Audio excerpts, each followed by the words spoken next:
You're listening to the Real Women in Business podcast. I'm your host, Cass McCrory, and in this podcast, we highlight women in all kinds of businesses. For yourself, someone else, full-time, part-time, overtime hustle, together we will learn from and with one another. And if we get it right, it'll lift us all. Let's get into it.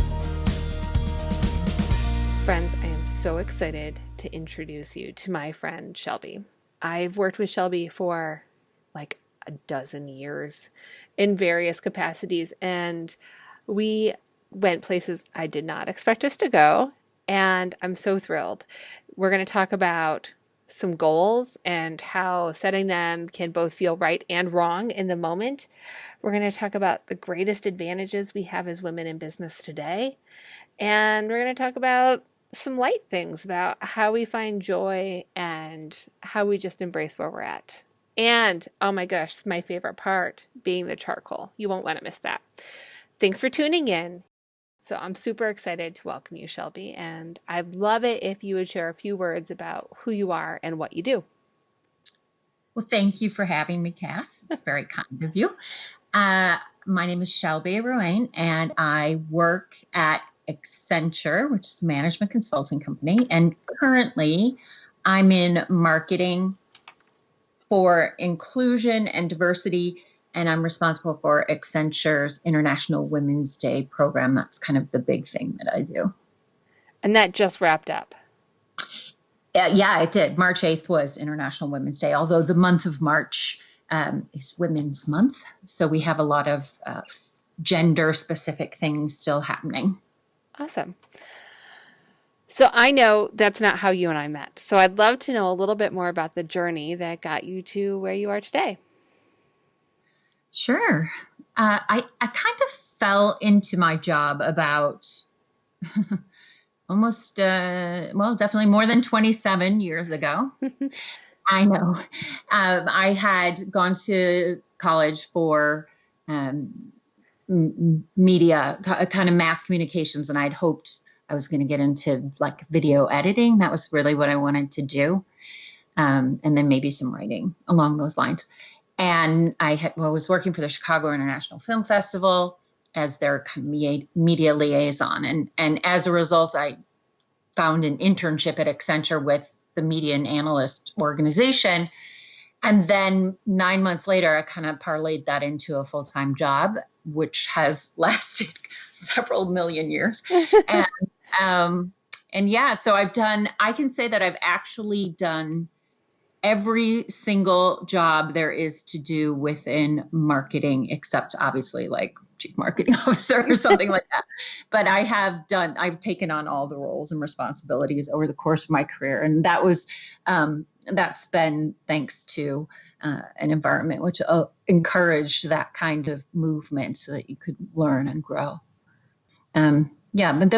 We met when I was working on a program called the Accenture Global Convergence Forum, which was a big flagship client event. And I really enjoyed that. Yeah. And I know now you live in Chicago, but that was not always the case. It wasn't.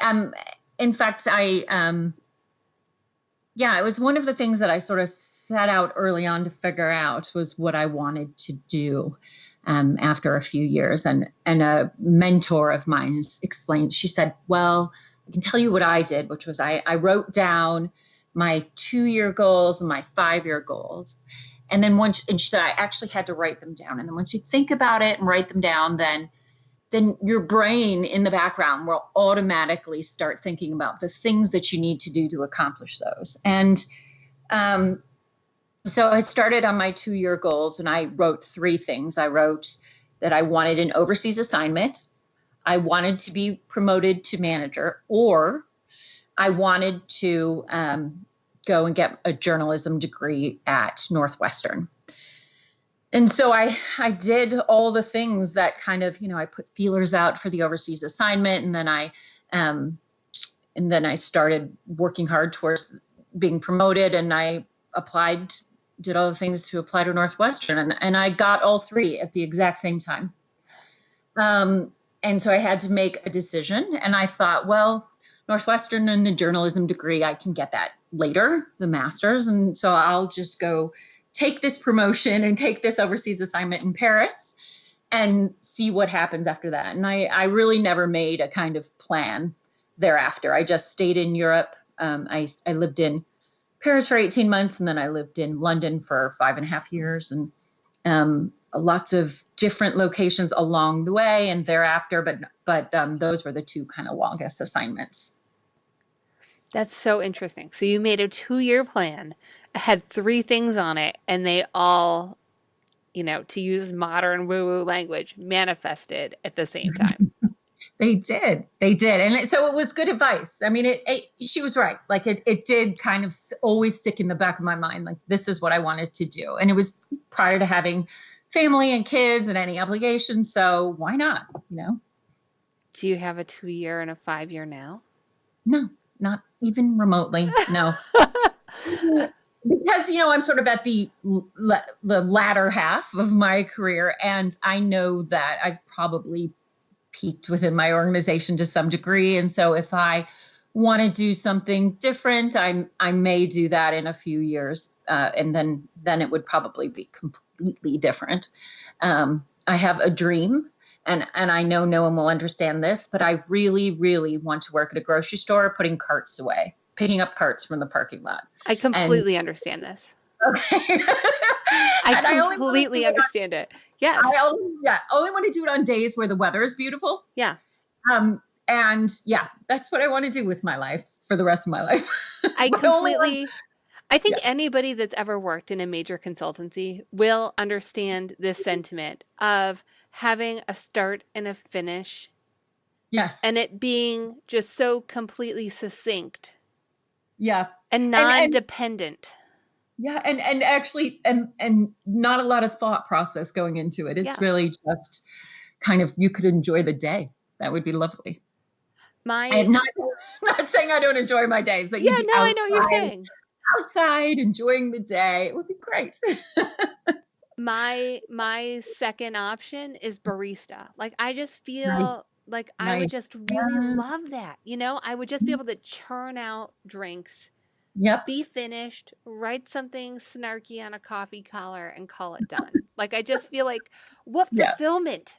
I know. How fun to be making up names every day. Wow. Right?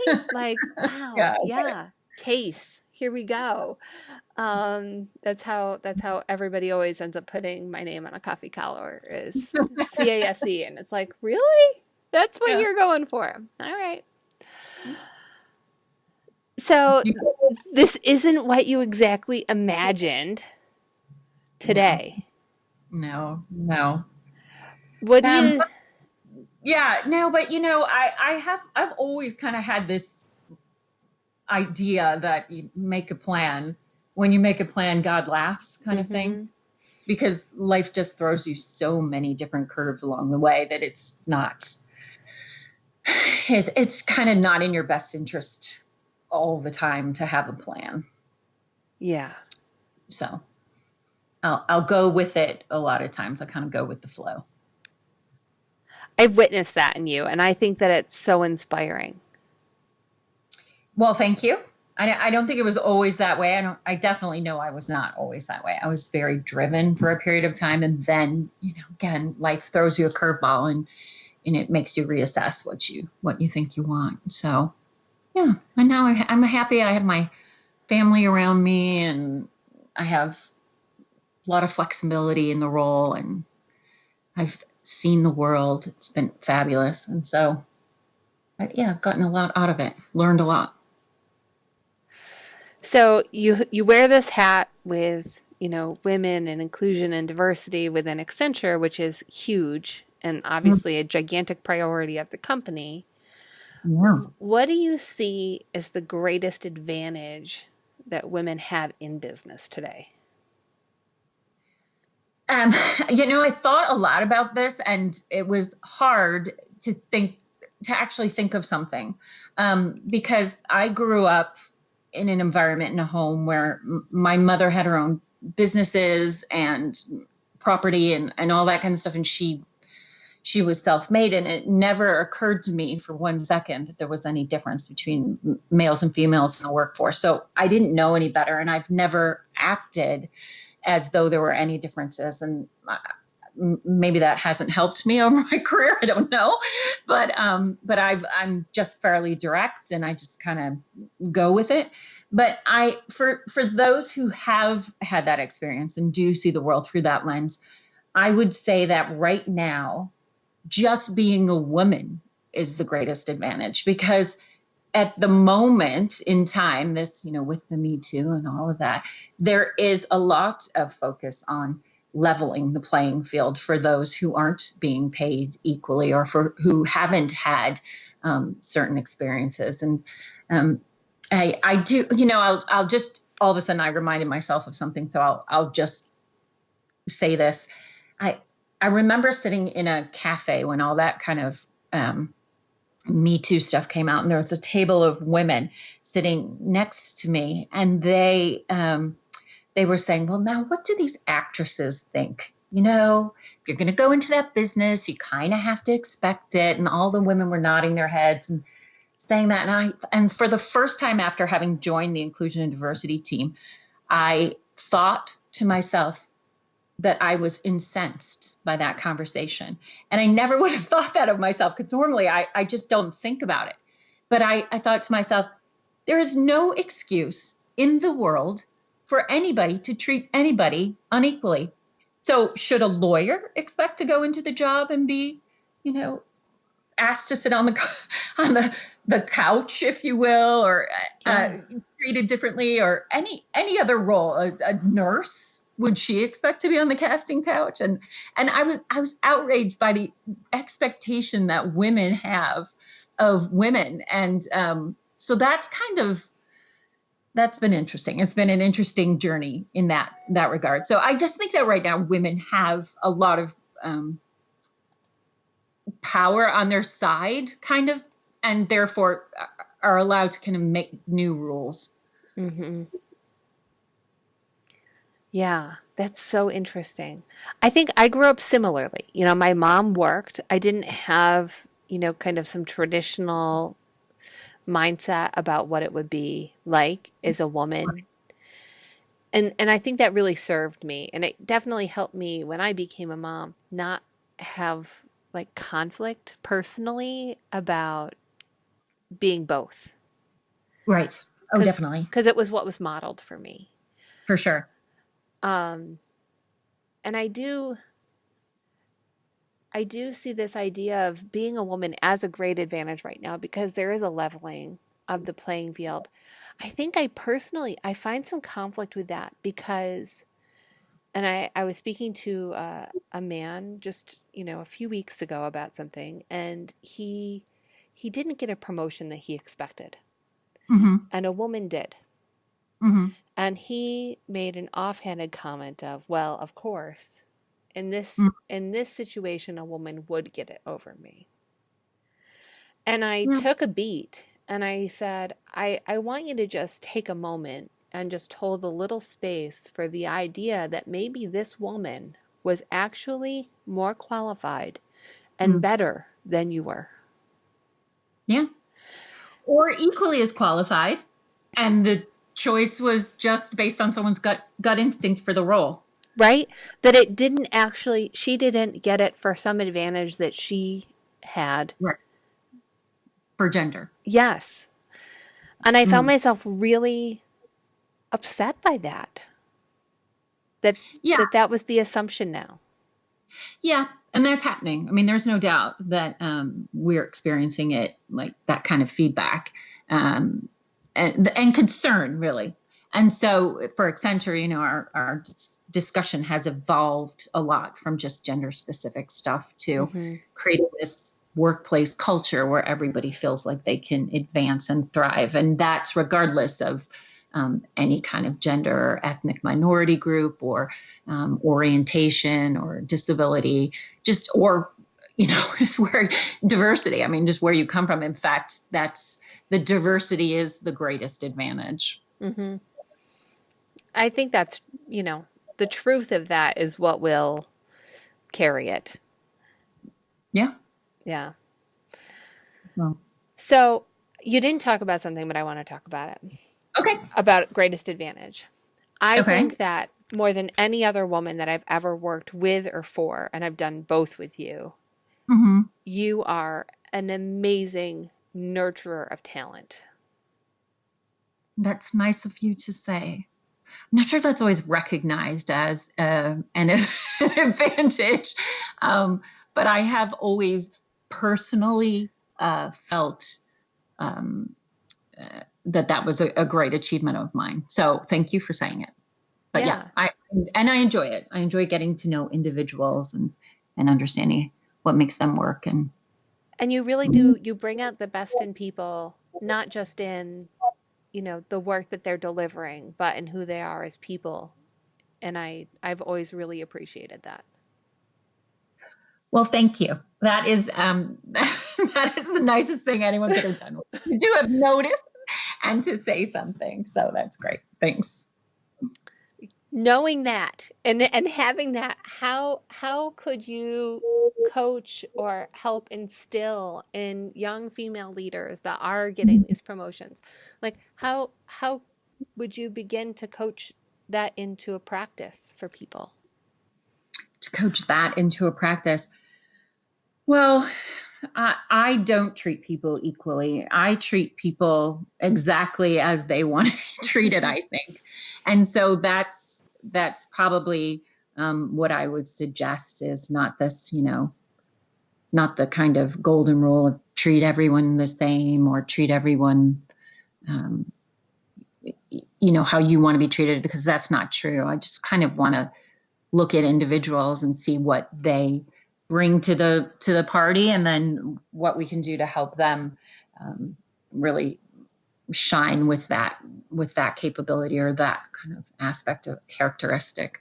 So that I would say just look at who the individuals are and try and find out what they're really good at. And that's actually like the great advice that I would say, like for the women starting out. And it's what I say to my daughter all the time, although I use a kind of college analogy, but it's the same for when you're starting at work.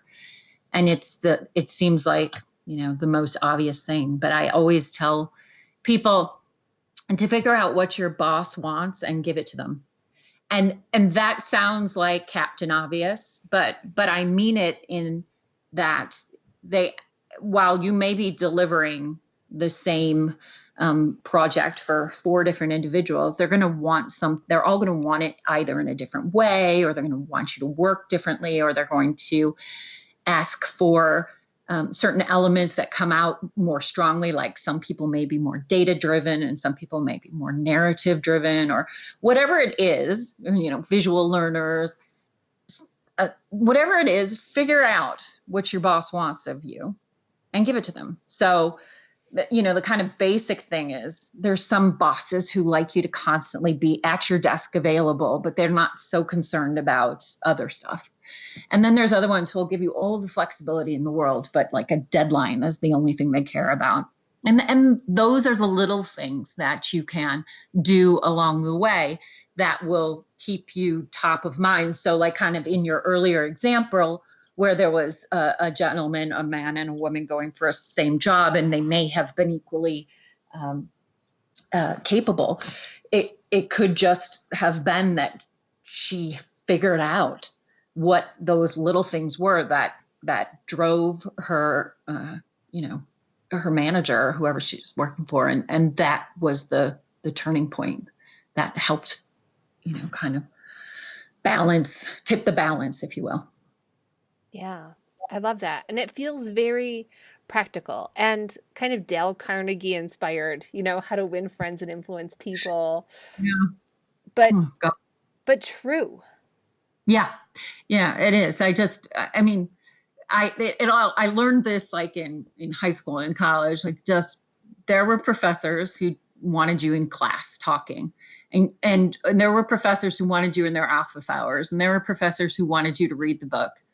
And in order to kind of like cut through all the like having to do it all, I just wanted to figure out what it was, that one thing. And I mean, I had one professor who really just enjoyed chatting in the office hours. And so I was supposed to turn in these 3 huge assignments, and I only turned in 1, but I still got the A because he was like, well, I think you understood the purpose of the exercise. And so it's okay that you only kind of did 1/3 of the work. And that was, that worked because that's really what he wanted, was to make sure that I learned something. So there you go. That's brilliant. I love that. Yeah. So I know from being in the same space as you, you're always getting pinged and people are always asking questions of you, and you're seen as a go-to person on like a million different things. But I'm curious, what are people always asking you about today? Well, because I'm working on International Women's Day, or have been, it's mainly about that. I mean, if you think about it, it's actually Accenture's largest event that they sponsor. So it's like 50,000 people internally and 3,000 clients and all that kind of stuff. So it's there's a lot of asking those very pragmatic, practical things like, how can I get something? But on a more existential basis, I think that having been at a company for a long time, all the back doors. And so folks ask me, is there any way to get this done or something else done without having to go through, finding something on the, finding who's responsible for it, and then, seeking them out and then going through the formal route. So that's me. Institutional knowledge. You've got it. Thank you, Cass. That's very, very clever. Yes, perfectly. I want to get a little personal. What's bringing you joy? What brings me joy? My daughter brings me joy. Yeah. She's just so fabulous. We went through a really tough teen year period, like 5-6 years, where I just didn't think we were going to make it. And now she's just so delightful. And so she brings me a ton of joy. And then I'll tell you what, Bob's Burgers, the TV show Bob's Burgers.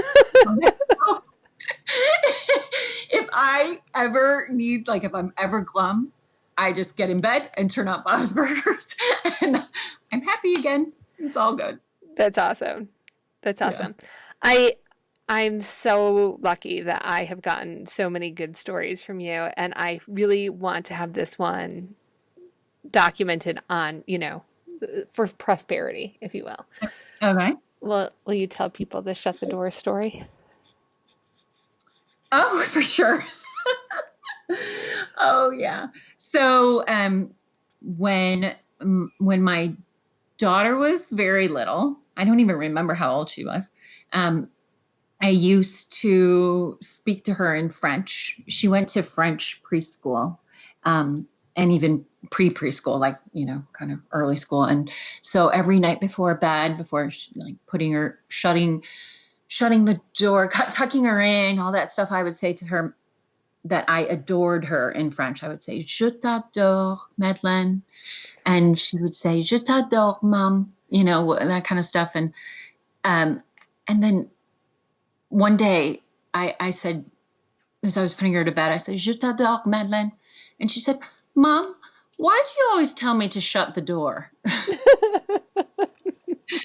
And I was like, oh, I thought she had understood, but she never did. I laughed. I did laugh hard. She's so cute. I love that story. And Lexi loves that story. You told Lexi that story, gosh, like 6-7 years ago, and she just still remembers it. And I think the thing that's really lovely about it is that you are communicating your love, and she felt that even though what she heard was shut the door. It's like, that literally means, Shelby, anytime you need to say, "I love you," you could be like, listen, just shut the door. All right? Yeah. Right. It's our code. Yeah. Right? Yeah.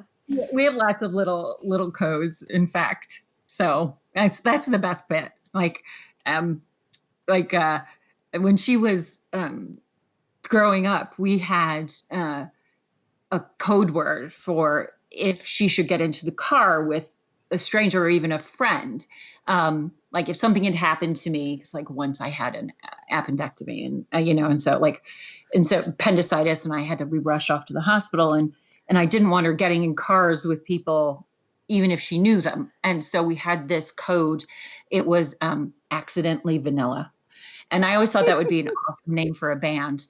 And it came from the fact that she was at Great America once, and she got Dippin' Dots, and she got chocolate Dippin' Dots, but there was one that was accidentally vanilla in there. Oh, And so we'd always talk about that, and I'd be like, yeah, except for that one time where it was accidentally vanilla. And so that was our little code, accidentally vanilla, which I do still think would be a funny band name. fantastic band name. Yeah. Absolutely. And I feel like there must have been like an after school special or something around this time where all of our parents and, everybody felt really instilled in providing a code name Yeah. to let you know that you should get in the car with. Right. I mean, to my life, I can still. Ours was Cool Runnings because the Jamaican bobsled team had just like done their thing. Oh, that is so funny. And I still remember this. And to this day, like if somebody were to pull up to me in a car and be like, Cool Runnings, I'd be like, I got to go with this person. I don't know where we're going, but this is clearly important. My Right. mom sent them. Like, I know. I know. I oh, it's love it. awesome. How do you define your version of doing it all? Oh, golly. Well, I'm in the camp of you can do it all, just not at the same time. Hmm. So, it may not end up with everything all at once. I think that's really where it's at. So you do things in different stages of your life, and sometimes your life dictates that, and sometimes you dictate that. Oh, I like that. Tell me more about that. Well, I mentioned that my daughter went through really tough teen years, and so as a result, I took a step back from my career and focus on career and focus on family and what we could do to kind of help ease her journey, if you will, and help her out. So that focus then became on being home and being consistent and doing all the things I needed to do to help her. And actually, in lots of ways, my parenting skill that I learned was how to just let her be and let her speak and let her voice, kind of get stuff out and be the charcoal for her. So I could just absorb everything she said without having to comment or try and fix it and all of that. So that was a big focus for us for a number of years. And now I'm pretty empty nest now, so I could potentially focus on my career, but it's just, I'm still figuring it out. I like it. I like this idea of being the charcoal for somebody. That's a really, like, that's such a high level of service. Yeah, well, I call my daughter Princess Button Nose, and Princess Button Nose has moments, and I think every child does, where they just need to get something out, and it's almost like vomit, where it's like better out than in. And so they have this brain vomit that comes out, and that's something they've been thinking about, and they just absolutely have to get it out. And it may not be true, but it's roiling around in there, and they they focus on it and it festers. And so once they get it out, and you can just say, wow, that sucks. That's your being the charcoal, but just going, wow, that stinks. Yeah, then they're better. We're so much better if you don't help them. Which is, by the way, why I love Bob's Burgers. The mom, she's the best charcoal in the world. She's awesome. Ah, awesome. Yeah. Yeah, I've been working more in some coaching, some executives and clients, and it's been really interesting. But I found the greatest way of which I can be of service, at least initially, is to hold the bucket. Like there's Okay. just so much that just needs to get out. Yes. And it's like you just need to hold the bucket because everybody needs somebody to hold the bucket and just witness them. Yep. Yeah, I I think. totally understand that. And I can see how you'd be very good at that. Thank you. Yeah. It's a I'm weird loving it. compliment. Yeah, no, I know. Yes. You'd be very good at handling a bucket full of vomit. I bring that skill to almost everything I do these days. So that's it's apropos between four children and two There you dogs go. and clients. It's like, yes, I Yeah. basically just deal with shit and Yeah. vomit all the time. Well, yeah, there you go. Well, and as Lexi's turning into Oh a yeah. preteen teen, you'll do it more and more. But I like this idea of charcoal even more because it feels like there's a cleansing property to it, Yeah. whereas the bucket is less so. You are. Yeah, that's right. You're the Yeah. charcoal. You just kind of soak it up and cleanse it and let it go. Yeah. Yeah. I love that. What is something that I should have asked you but we haven't talked about? Golly, I have no idea. Oh, you didn't ask me the book I give the most? Oh, yeah. What book do you give the most? I give the book, it's called The Psychopath Test by John Ronson. Nice. And I do. I give the book to everybody. Someone will come and complain about their boss or someone they're working with, and I'll be like, "Have you read The Psychopath Test?" And then I either send it to them on Audible or I order it for them and I send it to them because it was so fascinating to me to learn about how many people in our midst are psychopaths or close to, Yeah. those and all of that. And then it maybe makes it feel as though you're not crazy. It's just that they're off. Yeah. So I feel like there's that a would have saved me possibility. a Yes. lot if I had actually read that and adhered to it. All right. We've got some lightning round questions. Okay. I go through these with everybody. Your Okay. your go-to jam when you need to up your energy. See, I'm really bad with rituals and stuff like that, but right now it's kind of like um 90s, early 90s, late 80s alternative. So there's no specific Okay. one. Hmm. I love how Spotify will just give you playlists on that type of thing and you're like, "Yes, that's what I wanted." Hmm. Yeah. Yeah. What time do you wake up? I wake up when the sun comes up, or in the winter, like the latest I'll sleep ever is 7:15. What does breakfast look like? Okay.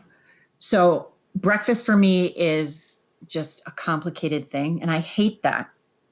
But I know I'm supposed to eat certain things and blah blah blah, for your health. So I finally found this food plan thing, but called personal trainer food. Mm. And they have these frozen omelets with sausage that are so yummy. And you put it in the microwave and it steams. And so it's not like it's microwaved, it's all steamed. So yummy. Minute and a half in the morning. Perfect. Solves my problem. So, Love it. it's a Coffee or little tea? plug for them. It would be tea. Morning person or night owl? I used to be a night owl before I had a child, and then I became a morning person. Mm. What can someone do to help you feel appreciated? Gosh, you did it. It was recognizing some piece of work that I've done or some way I've gone out of my way. So I feel appreciated when people notice. I love that. I think noticing and being curious about what's around you is like the greatest gift you can give to yourself and to everyone. Because what better Yes. way to live than to notice it? Yes, that's like sort of mindfulness at its essence, isn't it, really? Yeah. I'm Yeah. terrible at meditation though, so don't ask me about that. Do Yeah, you meditate? yes. And inconsistently, like everything in my life, inconsistently. And but I did take a transcendental meditation course, which is very different, even though it's like similar. Different to other types of meditation, like breathing meditation, all of that. It gives your mind something to do other than counting. And so it's it's pretty special. 20 minutes. It's perfect. Where did you take this course? Was it an in-person thing or was it online or how did that work? No, in person at the like transcendental meditation centers around Yeah, the globe. Yeah, and it's not cheap. Like you spend a bundle of money, but I'd say it's worth it because it does absolutely kind of relax you and energize you at the same time. So I wish I did it more frequently, but sometimes life gets in the way. very true. Thank you so much. I really loved chatting with you and catching up and sharing you with hopefully lots of people. Well, that's nice. Yeah, I didn't even know you had a podcast, so I'm excited to hear. Yeah, this is season 1. So Okay, this is new. I'm trying it out. I said it was something that I was curious about. I'm so And glad. Fun. yeah, why not? If I don't try things and, either succeed or fail miserably, then I don't But even know who I am anymore. that's you. You are like the curious kind of innovation, try it out. Yeah, you're a sort of try or die kind of gal. I So am. I am for yeah, sure. I love that. I love that. Take a risk, but a calculated one. Right. Yeah, I'm not jumping off of bridges without a bungee cord here, but yeah. Right. Yeah, for Yeah. sure. Yeah. Thank you. All right, we'll talk again soon.